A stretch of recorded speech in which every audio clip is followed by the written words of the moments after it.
এখন আমি দিয়ে দেব আদা বাটা, রসুন বাটা, আর দিয়ে দেব আদা বাটা, দিয়ে দেব কাঁচামরিচ বাটা,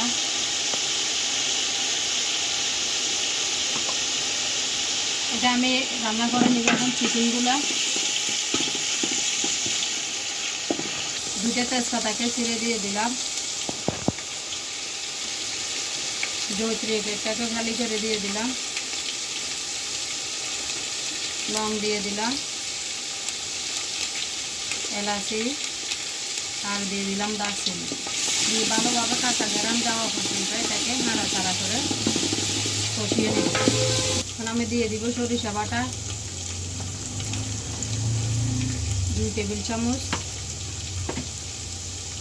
এটা দিলাম বাদাম বাটা, কাজু বাদাম, পেস্তা বাদাম, কাঠবাদাম, চীনা বাদাম সব মিক্স করে এটা বেটে নিছি, ওটা দিয়ে দিলাম 2 চামচ, দিয়ে দিব বেশি করে 1 টেবিল চামচ নারকেল বাটা দিয়ে এটাকেও ভালোভাবে কষিয়ে নিব।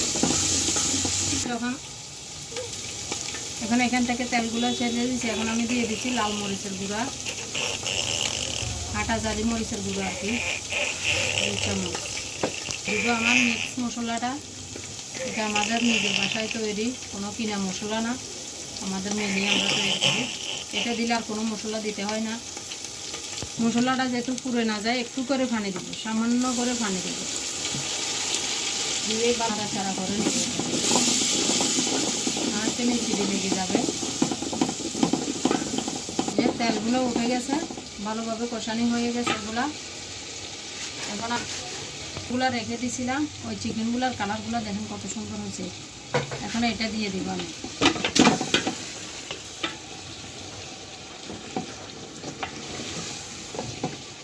ভালোভাবে কষিয়ে নিব এটাকে। আমি 2.5 কেজি করে 2টা মুরগি নিয়ে নিয়েছি।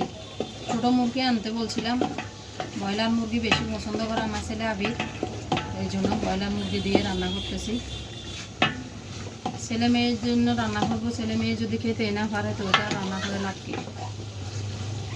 এটাকে আমি ভালোভাবে কষিয়ে নিব।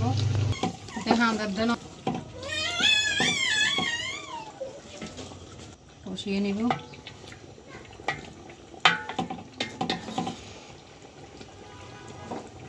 কষিয়ে রান্না করে নিব।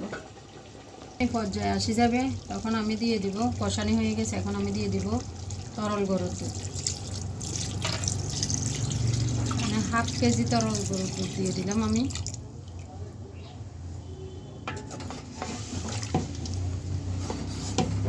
লবণটা তো আমি চিকেন করার সময় দিয়ে দিয়েছিলাম, ম্যারিনেট করার সময় দিয়ে দিয়েছিলাম, লবণটা বুঝে দিতে হবে। কিছুটা গ্রেভি আমি উঠে রেখে দিব, যে রেস্টুরেন্টে যেভাবে মানে আলাদাভাবে দেয় ওইভাবে, তাকে এটা হয়ে যাবে।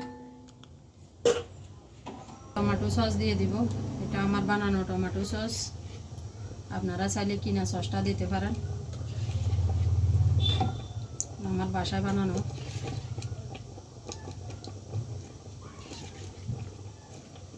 বাস এটাকে নেড়ে দিব আমি, মাংসের সাথে মিক্স হয়ে যাক। এইভাবে আপনারা বাসায় একবার হলো ট্রাই করবেন,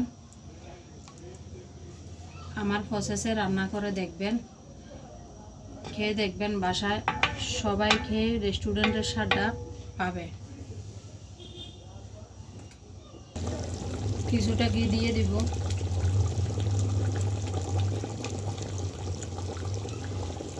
কয়েকটা কাঁচামরিচ দিয়ে দিব, দিয়ে ভালোভাবে নাড়ে দিব।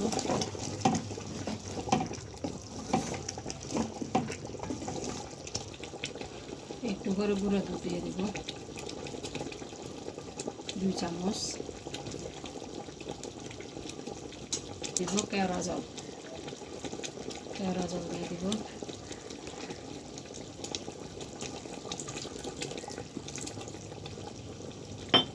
ভালোভাবে নাড়াচাড়া করে একটু গ্রেভিটা একটু আলাদা করে নেব।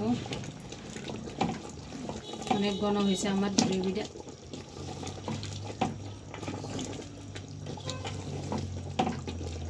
মাংসগুলো পারফেক্টভাবে সিদ্ধ হয়ে গেছে।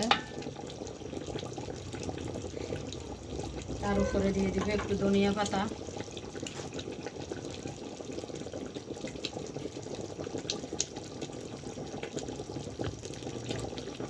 দিব পেঁয়াজ বেরেস্তাগুলো।